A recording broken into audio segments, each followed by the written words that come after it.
ഓം ഹരിശ്രീ ഗണപതയേ നമ. അവിഘ്നമസ്തു.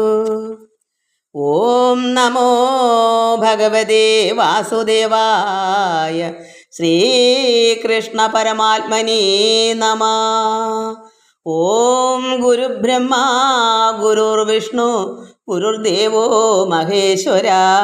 ഗുരു സാക്ഷാത് പരബ്രഹ്മ തസ്മൈ ശ്രീ ഗുരവേ നമ. എല്ലാ ഭക്തമക്കൾക്കും എൻ്റെ വിനീതമായ പ്രണാമം. എങ്കിലും രാമായണ മാസമായിട്ടും ഞാൻ ധരിച്ച് ഭാഗവതം മക്കളൊന്നും വായിക്കത്തില്ലായിരുന്നു. എനിക്കുള്ള കുറച്ച് മക്കളത് സ്ഥിരമായിട്ട് വായിക്കുന്ന മക്കളതൊന്നും വായിക്കുന്നുണ്ട്. അതിന് സന്തോഷം. എന്നുവെച്ചാൽ ഇപ്പം അന്നൊന്നും പറഞ്ഞു തരുന്നില്ലല്ലോ, വെറുതെ വായിക്കുമല്ലയോ. അതിലൊന്നും പറയാനൊന്നുമില്ല, ഉൽപ്പത്തിയാണ്ടോ ഒന്നും പറയാനില്ലാത്ത. നമുക്ക് ഗണപതി ഭഗവാനെ പറ്റിയൊരു സ്തുതിപ്പ് ചൊല്ലാതെ ഞാൻ കേട്ടൊക്കെ ആരൊക്കെയോ പാടുന്ന കേട്ടൊക്കെ പഠിച്ചതല്ല, അങ്ങനെ കേട്ട് മനസ്സിലുള്ളത്, അല്ല പഠിച്ചിട്ടൊന്നുമില്ല. അതങ്ങ് ഇഷ്ടപ്പെടുന്നതുകൊണ്ട് അങ്ങ് ചൊല്ലുന്നു, അത്രയേ ഉള്ളൂ. സരസ്വതി ദേവിയെ പറ്റി അത് ഞാൻ രണ്ടുപേരും എഴുതിയതാണ്. അതും പാടാം.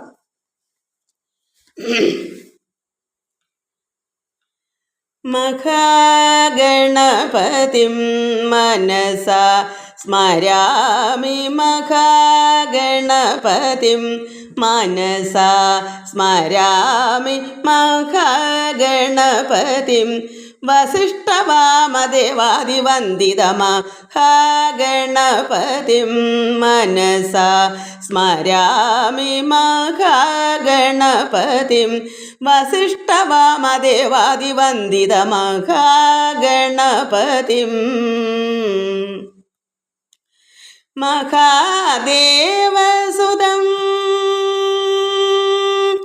മഹാദേവസുതം ഗുരുഗുഹനുതം മാരകോടി പ്രകാശം ശാന്തം. മഹാകാവ്യനാടകാദിപ്രിയം മൂഷികവാഹനമോദകപ്രിയം. മഹാകാവ്യനാടകാദിപ്രിയം മൂഷികവാഹനമോദകപ്രിയം. മഹാഗണപതിം മനസാ സ്മരാമി. മഹാഗണപതിം വസിഷ്ഠവാമദേവാദിവന്ദിതമഹാഗണപതിം മനസാ സ്മരാമി.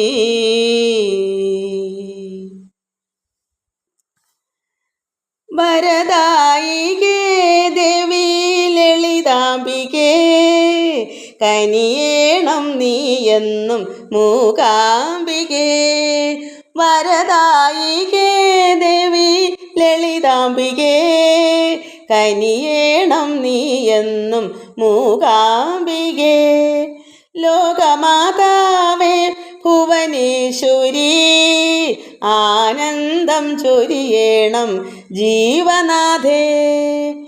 ലോകമാതാവേ ഭുവനേശ്വരി, ആനന്ദം ചൊരിയേണം ജീവനാഥേ. അമ്മേ നിൻ ശക്തിയാൽ നിറയ്ക്കണമേ, വീഴാതെ തളരാതെ നിർത്തേണമേ. അമ്മേ നിൻ ശക്തിയാൽ നിറയ്ക്കണമേ, വീഴാതെ തളരാതെ നിർത്തേണമേ. വരദായികേ ദേവി ലളിതാംബികേ, കനിയേണം നീയെന്നും മൂകാംബികേ. വരദായികേ ദേവി ലളിതാംബികേ, കനിയേണം നീയെന്നും മൂകാംബികേ. നമ്മളിവിടെ ശ്രീരാമ അവതാരത്തിൻ്റെ ഇങ്ങനെ ഉൽപ്പത്തി ഇങ്ങോട്ട് വായിച്ചുകൊണ്ട് വന്നതാണ്. എനിക്കൊരു ഓർമ്മ വന്നു. എന്താണെന്ന് വെച്ചാൽ നമ്മൾ കലിയുഗത്തിൽ ഒടുക്കം കലിയുഗേ മുന്ന ഇക്ഷ്വാകുവിൻ പുത്രനാകും നിമി നന്നായി വരിച്ചു യാഗാർത്ഥം വസിഷ്ഠനെ. വസിഷ്ഠനെ യാഗം നടത്താൻ നിമി ചക്രവർത്തി രാജാവ് ക്ഷണിച്ചു. അങ്ങോട്ടോ വസിഷ്ഠൻ എന്ത് ചെയ്തു? മഹേന്ദ്രനും ഇത് വിളിച്ചിരുന്നു. അപ്പോൾ എന്തുവന്ന് അദ്ദേഹം മുന്നം മഹേന്ദ്രൻ വരിച്ചത് കാരണം അദ്ദേഹം മുമ്പേ വിളിച്ചത് കൊണ്ട് മഹേന്ദ്രൻ്റെ യാഗം കഴിച്ചിട്ട് വസിഷ്ഠൻ ഈ നിമി ചക്രവർത്തിയുടെ അടുക്കലേക്ക് വന്നു. അപ്പോൾ മന്നവൻ ഒട്ടുമേ സൗഖ്യം വരാകിയാൽ എന്നുവെച്ചാൽ ഇദ്ദേഹത്തിനെ കാണാത്തതുകൊണ്ടൊരു സുഖം എന്താ വെച്ചാൽ അദ്ദേഹം തന്നെ ഇത് വന്ന് ചെയ്യാനും എടുക്കാനും കാണാത്തതുകൊണ്ട് ഇദ്ദേഹം എന്ത് ചെയ്തു, സുഖം ഒട്ടും ഇല്ല. എങ്ങനെയാ, ഇതിന് മനസ്സിനൊരു സന്തോഷമില്ല. ഈ വസിഷ്ഠ മഹർഷിയെ കാണുന്നില്ല. അപ്പോൾ അദ്ദേഹം ചെറ്റുനാൾ ഇങ്ങനെ പാർത്തിരുന്ന്. അപ്പോൾ വസിഷ്ഠനെ കാണാനിട്ട് മറ്റു മുനിവരന്മാരെ വിളിച്ചു. അപ്പോഴെന്ത് വന്നു, യാഗം തുടങ്ങിയ നേരം മഹേന്ദ്രൻ്റെ യാഗമൊക്കെ കഴിച്ചിട്ട് വസിഷ്ഠ മഹാമുനി ഈ പേര് നിമി ചക്രവർത്തിയുടെ അടുക്കലേക്ക് വന്ന് മഹേന്ദ്രൻ്റെ അടുക്കൽ യാഗമൊക്കെ കഴിച്ചിട്ട് ഇങ്ങോട്ട് വന്ന്. കാരണം വിളിച്ചിട്ടുണ്ടായിരുന്നു, പക്ഷേ ഇദ്ദേഹം പിന്നെ കാണാത്ത കാരണമാണ് മറ്റു മുനിമാരെ നിമി ചക്രവർത്തി വിളിച്ചത്. അപ്പോൾ എന്ത് വന്നു, വേഗേന യാഗം തുടർന്നത് കണ്ട് കുപിതനായി. ഈ യാഗം അപ്പോൾ ഈ നിമി ചക്രവർത്തി യാഗം തുടങ്ങി, വേറെ മറ്റ് മുനിമാരെ വിളിച്ച് യാഗം ചെയ്യിച്ചു. അപ്പോൾ വസിഷ്ഠരവിടെ വന്നപ്പോൾ ഇവിടെ യാഗം നടന്നുകൊണ്ടിരിക്കുന്ന ദേഷ്യം വന്ന് അയാൾ ഇവിടെ പോയിരുന്നു, ആദ്യമേ മഹേന്ദ്രൻ്റെ യാഗത്തിന് പോയിരുന്നു. അതും കഴിഞ്ഞിട്ട് ചില ഗുരുക്കന്മാരിങ്ങനെ ഇപ്പം തന്നെ നമുക്കറിയാം, ശബരിമലയിൽ പോകുമ്പോൾ ഒരു ഗുരു തന്നെ ഒരുപാട് പേർക്ക് നിറയ്ക്കുമല്ലോ ഈ ഇരുമുടിക്കെട്ട്, അതുപോലെ വിചാരിച്ചാൽ മതി. അപ്പോൾ അദ്ദേഹം വന്നപ്പോൾ കുപിതനായി ദേഷിച്ച് ചെയ്യുന്നു, ഭൂപതി തന്നെ അങ്ങ് ശപിച്ചു. ഇന്നലെ ഇതൊന്നും പറയാൻ പറ്റില്ലല്ലോ, വായിച്ചു പോയതെങ്കിലും ഇന്ന് ഞാൻ നോക്കൂ. അപ്പോൾ ഇന്നലെ ഒന്നും അതുകൊണ്ട് മക്കൾക്കൊന്നും മനസ്സിലായില്ലെന്ന് എനിക്ക് തന്നെ അറിയാം. അങ്ങനെ ശപിച്ചപ്പോൾ എന്തു പറഞ്ഞു, നമ്മയും ധിക്കരിച്ച് ഇത്തരം ചെയ്തൊരു ദുർമതേ, നിങ്ങളുടെ ദേഹം പതിച്ചു പോകുന്നതാണ് ശപിച്ചത്. ആരുടെ ദേഹമാണ്? ഈ രാജാവായ നിമി ചക്രവർത്തിയുടെ. അങ്ങനെ ഈ വസിഷ്ഠനെ ശപിച്ചു. അപ്പോൾ എന്ന് ശപിച്ചത് കേട്ടപ്പം രാജാവ് എന്ത് ചെയ്തു, വന്ന കോപനെ ശപിച്ചാൽ വസിഷ്ഠനെ അങ്ങ് ശപിച്ചു. ലോഭം നിനക്കായാൽ എന്നെ ഉപേക്ഷിച്ച് ലോഹിയാകും തവ ദേഹവും വീണു. അപ്പോൾ അത്യാഗ്രഹം കൂടിപ്പോയിട്ടാണല്ലോ രാജാവിൻ്റെ അടുക്ക പോകാണ്ട് ആദ്യം മറ്റടുത്ത് പോയത്. അതുകൊണ്ട് തിരിച്ച് ഈ മഹർഷിയെയും അങ്ങ് ശപിച്ചു. അങ്ങനെ അന്യോന്യം ഏവം ശപിച്ചാൽ ഇരുവരും രണ്ടുപേരും അങ്ങോട്ടും ഇങ്ങോട്ടും ശപിച്ചു. അപ്പോഴെന്ത് വന്ന്, രണ്ടുപേർക്ക് ശരീരപാദം ക്ഷണം വന്നു. പെട്ടെന്ന് ശരീരം തളർന്ന് ഈ പാദം എന്ന് വെച്ചാൽ വാദമായിരിക്കും, തളർന്നു പോയി കാണും. അങ്ങനെ മിത്രാ വരുണ തനേന ഉർവശീ പുത്രഭാവേന ജനിച്ചാലും വസിഷ്ഠൻ അങ്ങനെ എന്ത് ചെയ്ത്, ഉർവശീ പുത്രഭാവേന ജനിച്ചു. വസിഷ്ഠന് ഉർവശിയുടെ മകനായിട്ട് പിന്നെ ജനിച്ചു. ഇങ്ങനെ ശരീരം പോയെങ്കിലും ഭൂപതി എന്ത് ചെയ്തു, തങ്ങളുടെ ദേഹം നശിക്കാതെ താപസന്മാർ പരിപാലിച്ചനന്തരം അന്നൊക്കെ ഈ തൈലത്തോണിയിലൊക്കെ ഇട്ട് ഇങ്ങനെ ശരീരം സൂക്ഷിച്ചു വെക്കുമല്ലോ, അങ്ങനെ സൂക്ഷിച്ചു വെച്ചു. യജ്ഞം സമർപ്പിച്ച ദേവതമാരോട് വിജ്ഞാനികളാ മുനികൾ കരുണയാ ഭൂപതി ദേഹം ഉണരുവാൻ അർത്ഥിച്ചു. ഈ വിജ്ഞാനികളായ മുനികളുണ്ടല്ലോ അവിടെ യാഗം ചെയ്തുകൊണ്ടിരിക്കുന്നത്, അവരെല്ലാവരും ഇങ്ങനെ ദേവന്മാരോട് പ്രാർത്ഥിച്ചു. എന്നിട്ട് ഭൂപതി താൻ അത് കേട്ട് ചൊല്ലിയിടാൻ എന്താ ചൊല്ലിയത്, ഈ രാജാവ് ഈ നിമി ചക്രവർത്തിക്ക് തളർന്നു പോയെങ്കിലും അതിൻ്റെ ആത്മാവോ അങ്ങനെ സംസാരിച്ച് കാണും. അപ്പോൾ ഈ ഭൂപതി പറഞ്ഞു, എന്തിനാ, ദേഹം അനിത്യമല്ലേ. ഇതാണ് ഇവിടെ നമുക്ക് പഠിക്കാനുള്ളതാ. ദേഹം അനിത്യം ജരാവ്യാധി ഭാജനം മോഹപ്രദ ബന്ധ കാരണമാകയാൽ ദേഹം ത്യജിക്കുന്നു യോഗികളൊക്കെയും. ഈ യോഗികളൊക്കെ ഈ ദേഹം നാശകാരണമാണ്, അത് ദുഃഖകാരണമാണ്. അതുകൊണ്ട് യോഗികളെല്ലാം, അതായത് യോഗിവര്യന്മാരുണ്ടല്ലോ, അവരൊക്കെ ദേഹത്തെ നോക്കുന്നതേ ഇല്ല. അതാണ് നമുക്ക് അറിയാം, ചില ഭക്തന്മാർ ഭസ്മമൊക്കെ പൂശി ഇങ്ങനെ ശരീരം നോക്കാതെ പട്ടിണിയായാലും എന്തായാലും അവർക്ക് ദേഹത്തെ നോട്ടമേ ഇല്ല, എപ്പോഴോ മരിച്ചോട്ടെ എന്നുള്ള ഒരു രീതിയിൽ അങ്ങ് നടക്കുവാണ്. അതുകൊണ്ട് ഇവിടെ ഈ രാജാവിന് വസിഷ്ഠ മഹർഷിയെക്കാളും അറിയാമെന്നാണ് എനിക്ക് തോന്നുന്നത്. ഇതാണ് ഞാൻ വായിച്ചത്. അപ്പോൾ ത്യജിക്കുന്നത് യോഗികൾ, എന്താ ശരീരം ത്യജിക്കുന്നു ഈ യോഗികൾ. യോഗി എന്ന് വെച്ചാൽ സന്യാസിമാർ. ദേഹമല്ലോ ശോക കാരണം ദേഹിനാം, അത് നമുക്കുള്ള ദേഹം ശോക കാരണം, ദേഹത്തിനെ കൊണ്ടാണ് നമ്മൾ ദുഃഖം അനുഭവിക്കുന്നത്. ഈ ലോകത്ത് പെണ്ണും പുരുഷനും സ്ത്രീയോടുള്ള വഴക്കായാലും എന്തുമായാലും ദേഹത്തെ മാനിച്ചായാലും അങ്ങോട്ടാണ് ശത്രുത, മണ്ണിനും പെണ്ണിനും ഇങ്ങനെയുള്ള ഒരു രീതിയാണ്. ദേഹത്തിന് വേണ്ടി തന്നെയാ ലോകത്തുള്ള സർവ്വതും.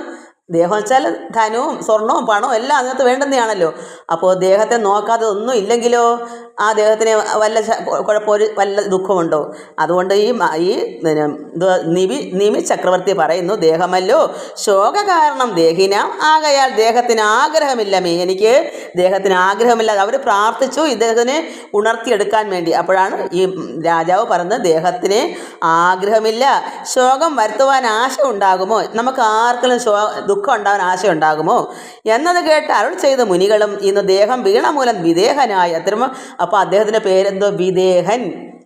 ദേഹമില്ലാത്തവൻ, അതാണ് ദേഹം അങ്ങ് വീണുപോയി. അപ്പം വിദേഹനായി ഉത്തമനാം ഭവാൻ മനുഷ്യന്മാരുടെ നേത്രങ്ങളിൽ നിന്ന് തൊട്ട് വസിച്ചാലും. ആരാണ്? ഈ നിമിഷ ചക്രവർത്തി നമ്മുടെ എല്ലാം നേത്രങ്ങളിൽ, അതാണ് ഉന്മേഷം. എന്നാൽ നിമേഷണോ ഉന്മേഷങ്ങൾ ഉണ്ടാകും നമ്മൾ കണ്ണടച്ച് തുറക്കുന്നത്. അത് ഞാൻ ഇന്നലെ അത് പറയാനൊത്തില്ല, എനിക്ക് വയ്യാഞ്ഞോണ്ടോ എന്തോ അങ്ങ് ചില ദിവസം അങ്ങനെ ഇല്ല, നമുക്ക് ഇപ്പോൾ ക്ഷീണമുണ്ട്. അപ്പോൾ നിമിഷേണ ഉന്മേഷങ്ങൾ, അതായത് കണ്ണടച്ചും തുറക്കുക. അതിനു മുന്നേ മനുഷ്യർക്ക് കണ്ണും തുറക്കി അടയ്ക്കുകയും ഇല്ലായിരുന്നു. അപ്പോൾ ഈ ചക്രവർത്തി പറഞ്ഞു, ഉത്തമനാം ഭവാൻ, ഈ ചക്രവർത്തി എല്ലാവരുടെയും ഈ മഹർഷിമാർ ദേഹം വീണ മൂലം വിദേഹനായി ഉത്തമനാം ഭവാൻ മനുഷ്യന്മാരുടെ, അതായത് നമ്മുടെ മനുഷ്യരുടെ നേത്രങ്ങളിൽ ഇന്ന് തൊട്ട് വസിച്ചാലും എന്നവിടെ അദ്ദേഹത്തിന് അനുഗ്രഹം കിട്ടി. എന്നാൽ നിമേഷണോ ഉന്മേഷങ്ങൾ ഉണ്ടാകും. എന്നാൽ ഭവാന് യശസ്സും ഉണ്ടായി വരും, ജ്ഞാനവും ഉണ്ടാകും നിനക്കെന്ന് കേൾക്കയാൽ. മാനവ ശ്രേഷ്ഠൻ വസിച്ചു നേത്രങ്ങളിൽ, നമ്മുടെ എല്ലാ നേത്രങ്ങളിലും അങ്ങനെ ആ നിമിഷ ചക്രവർത്തി ആണ്. എന്നിട്ട് അന്ന് തുടങ്ങിയ നിമേഷണോ ഉന്മേഷങ്ങൾ, അന്ന് തൊട്ടാണ് നമ്മുടെ കണ്ണ് അടച്ചു തുറക്കൽ. നിമേഷണോ ഉന്മേഷം വെച്ചാൽ കണ്ണ് തുറക്കുകയും അടയ്ക്കുകയും ചെയ്യുന്നതാണ്. വന്ന് നരന്മാർക്ക് മുന്നുമില്ലാർക്കുമേ, അതിന് മുമ്പിട്ട് അങ്ങനെ ഇല്ലായിരുന്നു. പുത്രനില്ലാഞ്ഞ മുനികൾ നിമിയുടെ ഗാത്രം കടഞ്ഞളവുണ്ടായി നന്ദനൻ. അപ്പോൾ ഈ മുനിക്ക്, മുനിയല്ല ചക്രവർത്തിക്ക്, രാജാവിന് മക്കളില്ല. അങ്ങനെ എന്ത് ചെയ്തു? അങ്ങനെ ഈ മഹർഷിമാരെന്ത് ചെയ്തു? ഈ നിമി ചക്രവർത്തിയുടെ ഗാത്രം, ഈ ഇല്ലാതെ ഈ വിദേഹനായി കിടക്കുന്ന ശരീരത്തിനകത്ത് ദേഹി ഇല്ലല്ലോ, മരിച്ചു കിടക്കുമല്ലയോ. അതുകൊണ്ട് ആ ഗാത്രം കടഞ്ഞളവുണ്ടായി ഒരു നന്ദനുണ്ടായി, കുട്ടി തന്നെ ജനിച്ചത് മൂലം ജനകനായി. അതാ പറയാൻ കാരണം നമ്മളിപ്പം രാമായണത്തിൽ വായിക്കുന്ന ജനകനാണെന്നാണ് തോന്നുന്നത്.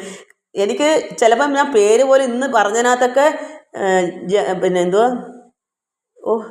പരശുരാമൻ്റെ പിതാവ് ജമദഗ്നി രേണുക, പക്ഷേ ഇടയ്ക്കിടയ്ക്ക് ഞാൻ പറഞ്ഞെന്തോ അയാളുടെ പേര് അതും മറന്ന്, എന്തോ കശ്യപ്ര, ഇങ്ങനെ പേരുകളൊക്കെ അങ്ങ് മാറി മാറി പോകും. പിന്നെ കേൾക്കുമ്പോഴാണ് അറിയുന്നത്. പക്ഷേ ഞാൻ അങ്ങനെ നിങ്ങളുടെ പറഞ്ഞിട്ടുണ്ട്, എനിക്കിങ്ങനെ പേര് ചിലപ്പോൾ ഓർമ്മ ചെയ്യത്തില്ല, എന്തെങ്കിലുമൊക്കെ പറയുമെന്ന്. അങ്ങനെ ജനകനായി വന്നു. ഏതാ? ഈ ചക്രവർത്തിയുടെ ശരീരം കടഞ്ഞപ്പോൾ ഉണ്ടായ നന്ദനാണ് ജനകൻ. പിന്നെ മിഥിലൻ എന്ന ആഖ്യം മതിക്കയാൽ, എന്താ മതിച്ച് കിട്ടിയതാണ്, മഥനം ചെയ്തതാണ്. ഈ ദേഹം കടഞ്ഞു കിട്ടിയ കുട്ടിയായതുകൊണ്ട് അതിനെ മിഥിലൻ എന്ന്, അത് മതിച്ച് കിട്ടിയ ജനകനായതുകൊണ്ട് അതിനെ മിഥിലൻ എന്നും വിളിക്കും. പിന്നെ വൈദേഹൻ എന്ന ആഖ്യം മൂന്നാമതൊരു പേരുണ്ട്, വൈദേഹം. അത് ദേഹമില്ല, വിദേഹനായിരുന്നു. ദേഹമില്ലാത്തവൻ വിദേഹൻ, കാരണം ദേഹം വീണുപോയല്ലോ. അപ്പം ദേഹമില്ലാത്തതിന് വിദേഹൻ എന്ന്. അപ്പോൾ അദ്ദേഹം വൈദേഹൻ എന്നാക്കിയ മൂന്നാമത്. അപ്പോൾ ജനകന് 3 പേരും, മിഥിലനെന്നും വൈദേഹനെന്നും ജനകനെന്നും. വന്നു വിദേഹൻ്റെ നന്ദനാകയാൽ നല്ല മിഥിലൻ ചമച്ച പുരത്തിന് ചൊല്ലുന്ന നാമം മിഥില എന്നേവർ. അപ്പം മിഥിലാപുരി, അവിടെ ഈ മിഥില എന്നുള്ള രാജ്യത്ത് ഇത് ചമച്ച് അത് ഉണ്ടാക്കിയത് ഈ ജനകനാണ്. അതാണ് ഞാനത് പ്രത്യേകിച്ച് എടുത്ത് പറഞ്ഞത്. ഇനി നമുക്ക് ഇന്നലെ വായിച്ചതിന് ബാക്കി വായിക്കാം. ഇന്നലെ നമ്മൾ വായിച്ചത് ഭാമിനി സീതയും സീരാഗ്രലബ്ധയായി സീരധ്വജാഖ്യനായി വന്നാനവൻ തഥാ. അപ്പോൾ യാഗാർത്ഥമായിട്ട് യാഗത്തിനൊരു ഭൂമി ഉഴുതപ്പോഴുണ്ടായാണ് സീത. അതായത് സീത ഉഴവ് ചാലിന്ന് കിട്ടിയ കുട്ടി, അതുവരെയാണ് നമ്മൾ വായിച്ചത്.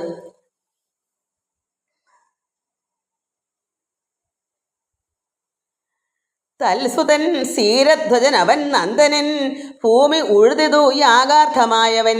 ഭാമിനി സീതയും സീരാഗ്രലബ്ധയായി സീരധ്വജാഖ്യനായി വന്നാൻ അവൻ തഥാ. ഈ സീതയാണ് ഉഴവുചാലം കിട്ടിയത് ഇതിനകത്ത് പറയുന്നത്.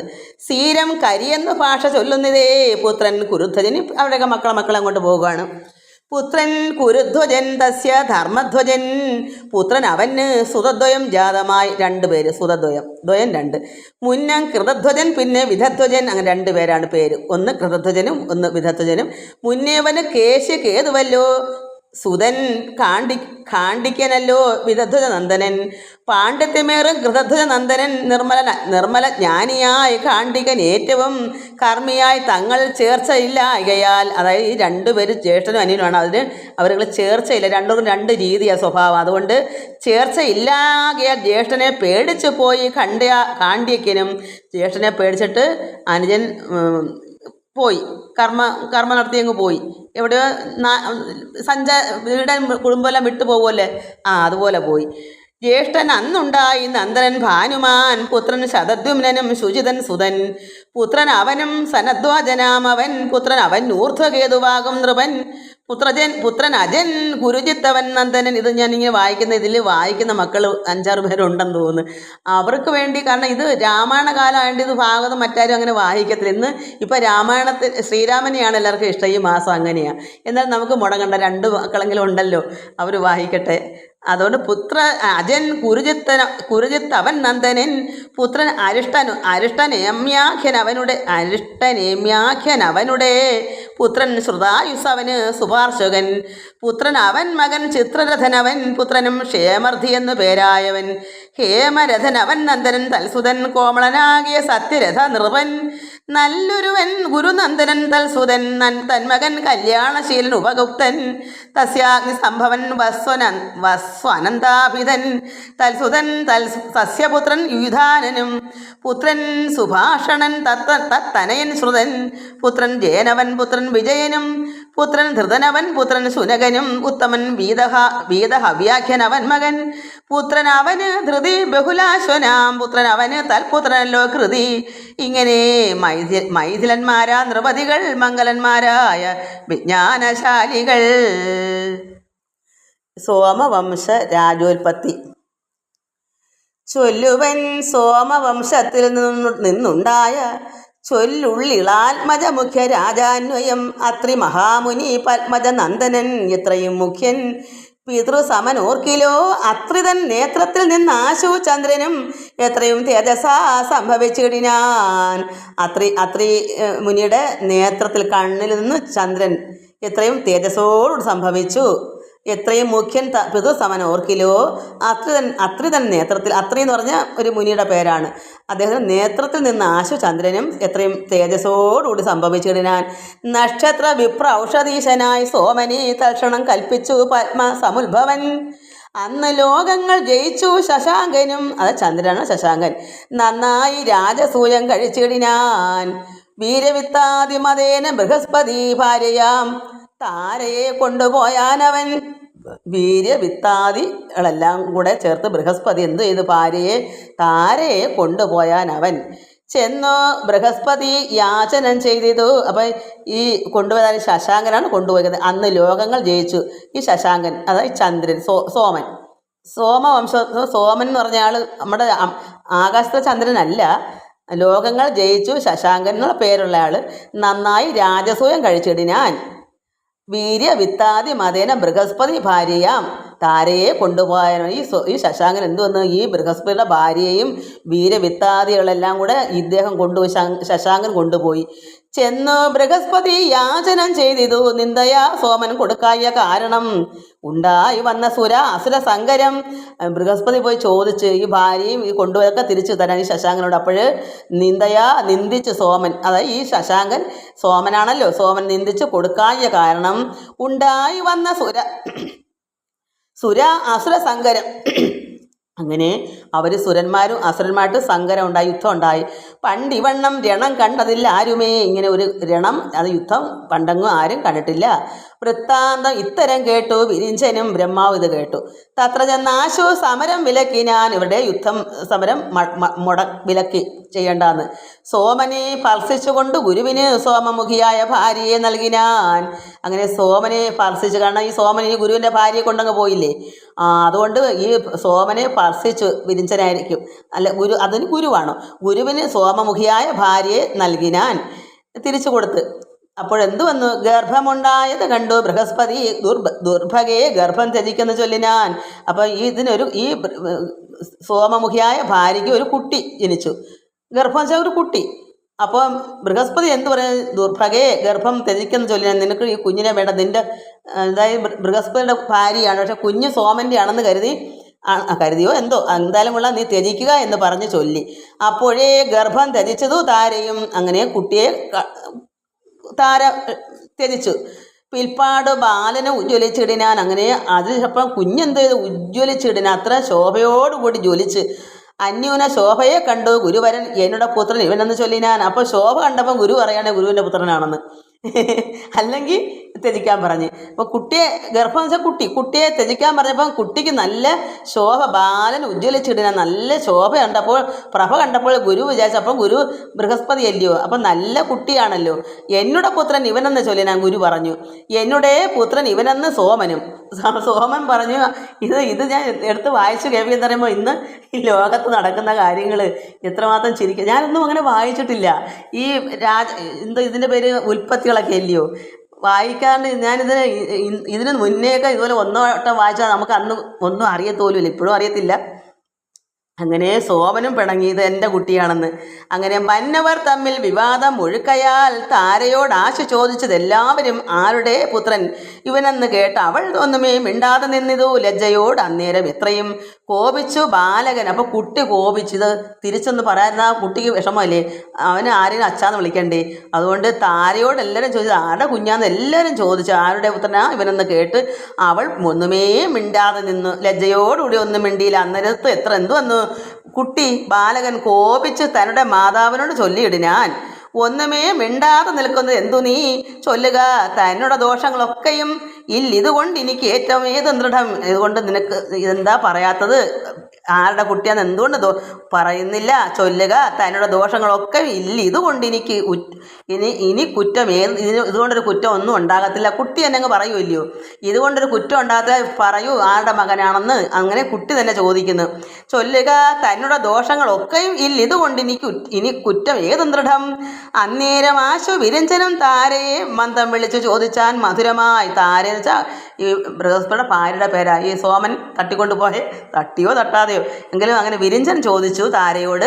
ബ്രഹ്മാവ് ചോദിക്കുന്നു മന്ദം സന്തോഷമായിട്ട് പെതുക്കെ വിളിച്ച് ചോദിച്ചാൻ മധുരമായി ചോദിച്ചു, ആരുടെ പുത്രൻ ഇവനെന്നത് എന്നോട് നേരെ പറയുക, നീ കുറ്റമില്ലേ എന്നുവെച്ചാൽ സന്തോഷമായിട്ട് രഹസ്യമായിട്ടൊക്കെ ഇങ്ങനെ ചോദിക്കാൻ കുട്ടി പറയുമല്ലോ, താര പറയുമല്ലോ.